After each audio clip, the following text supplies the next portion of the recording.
अस्सलाम वालेकुम स्टूडेंट। आज हमारा इकनॉमिक्स का सेकंड लेक्चर है।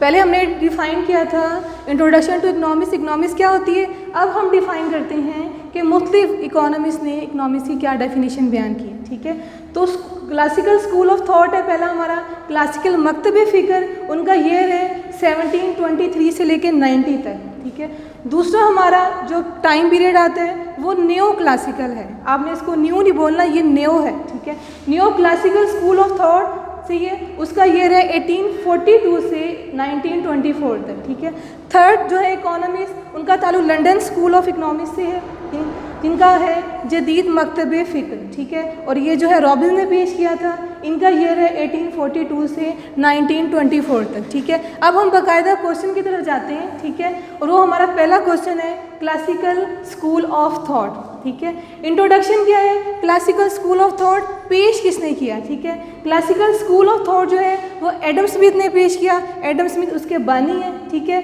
बुक का नाम जो है वो वेल्थ ऑफ नेशन है, दौलत अक़वाम 1776 में पेश हुई थी।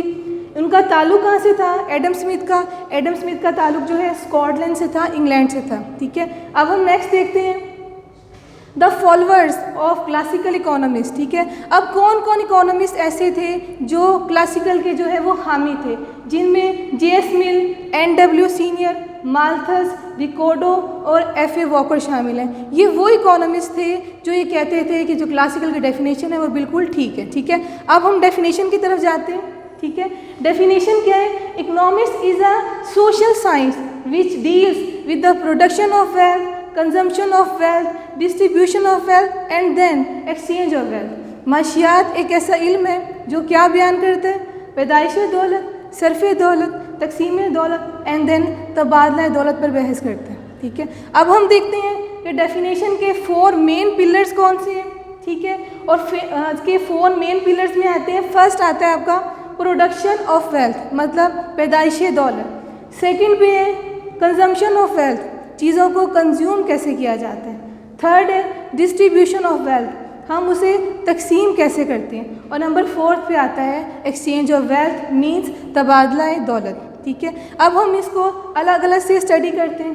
पहला कंसेप्ट था आपका प्रोडक्शन ऑफ वेल्थ, जिसे कहा जाता है पैदाइश दौलत। ठीक है, 4 फैक्टर ऑफ प्रोडक्शन है जो मिलकर चीज़ों को प्रोड्यूस करते हैं। इसमें पहला है आपका land, second labour, then capital और देन जो है आपकी आती है ऑर्गेनाइजेशन या तंजीम। ठीक है, इसको क्या करते हैं? Be combine to produce goods and services which is called wealth. इन 4 फैक्टर्स की वजह से जो चीज़ भी प्रोड्यूस होती है उसे हम प्रोडक्शन ऑफ वेल्थ का नाम देते हैं। आगे सेकेंड है हमारे पास कंजम्पशन ऑफ वेल्थ, चीज़ों को सर्फ इस्तेमाल कैसे किया जाता है। ठीक है, the part of wealth use to fulfil basic needs of human life is called consumption. ठीक है, अपनी रोज़मर्रा लाइफ का दौलत का वो हिस्सा जो हम डेली लाइफ के ऊपर खर्च करते हैं वो हमारा सर्फ दौलत कहलाता है। ठीक है, जिसमें बेसिक नीड्स आती हैं, मसलन रोटी, कपड़ा, मकान वगैरह। ठीक है, हमारा थर्ड कंसेप्ट है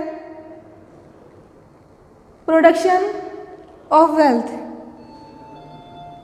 ठीक है, इसमें जो है हमारे पास एक्सचेंज ऑफ वेल्थ आता है। ठीक है, एक्सचेंज ऑफ वेल्थ का मतलब क्या है? This mean how the wealth is exchange from one hand to another hand. ठीक है, एक हाथ से दूसरे हाथ में जब दौलत जो है डिस्ट्रीब्यूट होती है वो कहलाती है तबादला दौलत। ठीक है, डिस्ट्रीब्यूशन ऑफ वेल्थ भी है। डिस्ट्रीब्यूशन ऑफ वेल्थ का मतलब क्या है? उसका मतलब ये है कि वो चारों आमलीन जो है दौलत को कैसे तकसीम करते हैं। ठीक है, उस तकसीम के अंदर जो है हमारा थर्ड पॉइंट है distribution of wealth. Distribution of wealth.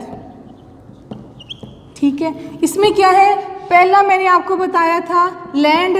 ठीक है, लैंड को जो रिवॉर्ड या जो मुआवजा मिलता है वो होता है रेंट। रेंट मीन क्या होता है? लगान। ठीक है, जो लेबर को पेमेंट होती है, मज़दूर को जो दी जाती है वो होती है उजरत। ठीक है, जिसको हम कहते हैं वेजिस। वेजिस मतलब उजरत। ठीक है, थर्ड हमारा है कैपिटल, सरमाया। सरमाया का मुआवजा क्या कहलाता है? वो कहलाता है इंटरेस्ट। ठीक है, और इंटरेस्ट मीन क्या होता है? सूद। ठीक है, फोर्थ है हमारी ऑर्गेनाइजेशन। ठीक है।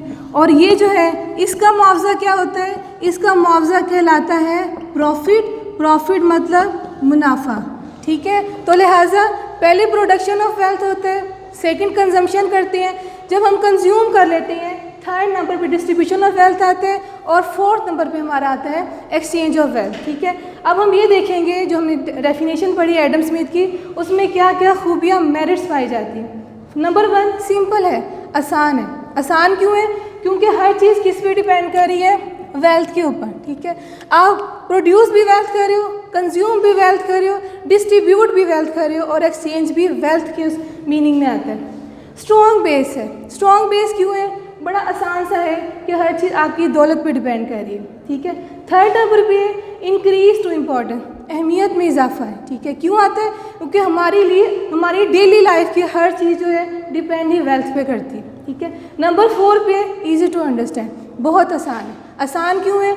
आसान इसलिए, ठीक है, क्योंकि अभी आपको बताया था डिस्ट्रीब्यूशन भी है, आप प्रोडक्शन भी वेल्थ कर रहे हो, कंजम्पशन भी वेल्थ कर रहे हो और आप एक्सचेंज भी वेल्थ कर रहे हो। लिहाजा एक ही चीज़ पे डिपेंड कर रही है, लेकिन इसके मीनिंग थोड़ा सा डिफरेंट हो जाते हैं, ठीक है। अब हम देखते हैं इसमें डीमेरिट्स क्या हैं। जब भी कोई थ्योरी पेश की जाती है उसमें जो है खूबियों के साथ खामियां भी इन्वॉल्व होती हैं, ठीक है। तो पहला है ये डिज़मल साइंस है, शैतानी इल्म है। शैतानी इल्म क्यों है? क्योंकि वेल्थ है, दौलत, और दौलत इंसान को खुद गर्ज बना देती है, ठीक है। सेकंड है स्टडी ऑफ वेल्थ, दौलत का मुताला, ठीक है। थर्ड है लिमिटेड स्कोप है, दायरा क्यों महदूद हो गया? इसलिए हो गया क्योंकि चीज़ें किस पे डिपेंड हो रही हैं, वेल्थ पे। फिर वही बात करेंगे, आप प्रोड्यूस भी वेल्थ कर रहे हो, आप कंज्यूम भी वेल्थ कर रहे हो, आप डिस्ट्रीब्यूट भी वेल्थ कर रहे हो, आप एक्सचेंज भी वेल्थ कर रहे हो। जब इतना एक ही कंसेप्ट को देखेंगे तो उसका दायरा जो है महदूद हो जाएगा। Number 4 human wealth. जब बहुत से लोग मिलजुल कर रहते हैं तो उनको बहुत से मसाइल का भी सामना होता है, ठीक है। तो लिहाजा हर चीज़ पैसा नहीं होती, आपको कुछ वेलफेयर के काम भी करने चाहिए जो फ्री ऑफ कॉस्ट होते हैं, ठीक है। और नंबर 5 क्या है? इकोनॉमिक प्रॉब्लम, ठीक है। अब जब वेल्थ की बात करेंगे तो कुछ लोग तो बहुत अमीर हो जाएंगे और कुछ लोग बहुत गरीब हो जाएंगे। ये जो इकोनॉमी के अंदर डिस्ट्रीब्यूशन होगी वो अनइक्वल हो जाएगी। जब वो अनइक्वल होगी तो लोगों की ज़रूरियात नहीं पूरी होगी, जब ज़रूरियात नहीं पूरी होंगी फिर माशी मसला पैदा हो जाएगा, ठीक है। आगे जो है मिसकंसेप्शन, डेफिनेशन में ऐसी क्या बात है कि हमने इसको कहा है कि ये गलत है, ठीक है। गलत क्यों है? सब इकोनॉमिस्ट इसको क्रिटिसाइज़ करते हैं। क्या करते हैं? वो कहते हैं कि डिज़मल साइंस है, ठीक है, शैतानी फ़लसफ़ा है, ठीक है, पिग फिलॉसफी है, ठीक है, खजीराना फ़लसफ़े को डिपेंड करती है। किसने बयान किया? कार्लाइल और रस्किन ने। ये 2 इकोनॉमिस्ट हैं, ये अपने दौर के वो इकोनॉमिस्ट हैं जो माहिर अखलाकियात हैं, ठीक है। और नंबर 3 जो इसके ऊपर इफ़ेक्ट उठा कि science of bread and butter, जो सिर्फ ये कमा रही है, आपने सिर्फ कमाना है और आपने सिर्फ खर्च करना है, यानी कि इकोनॉमी में और जो सूरत हाल है उसको डिपेंड जो है वो नहीं करती। अब जो एडम स्मिथ थे, जब उन्होंने इतनी सारी इसके ऊपर क्रिटिसिज्म सुना तो फिर उन्होंने उसका जवाब भी दिया, ठीक है। उन्होंने क्या कहा? उन्होंने इसका जवाब ये दिया, क्लैरिफिकेशन की। क्लैरिफिकेशन क्या थी? वो उन्होंने कहा कि दौलत जो है, ठीक है, बज़ाते खुद एक बेजान शय है, ठीक है। पैसा है ना आपके पास, तो जब जिसके हाथ में पैसा होता है उसको पता है कि वो उसका अच्छा इस्तेमाल भी कर सकता है और बुरा भी, ठीक है।